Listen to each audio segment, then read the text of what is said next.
मैं जेल की सलाखों के पीछे भी सिर्फ अपने पाकिस्तानी अवाम के लिए खड़ा हूं। मैं आजादी का रास्ता छोड़कर गुलामी का इंतखाब कभी नहीं करूंगा। इस वक्त दुनिया एक नाजुक दूर से गुजर रही है। ईरान और अमेरिका के दरमियान कशीदगी बढ़ रही है। मेरे पाकिस्तानी भाइयों और बहनों, आप इस वक्त रमजान के रोजे रख रहे हैं।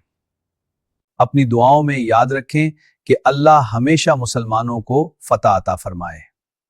तारीख गवाह है कि इस खित्ते में एक वक्त शाह फैसल ने भी ताकतों को झुकने पर मजबूर किया था, और मुझे यकीन है कि अल्लाह की मदद से आज भी हमें को कामयाबी मिलेगी।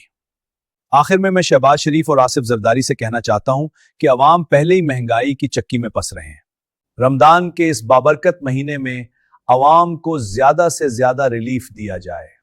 पेट्रोल और जरूरी अशिया की कीमतें कम की जाएं ताकि गरीब आदमी को कुछ सुकून मिल सके। और मेरे पाकिस्तानियों, आपने बस घबराना नहीं है। अल्लाह पर यकीन रखें, इंशाअल्लाह सब कुछ बेहतर हो जाएगा।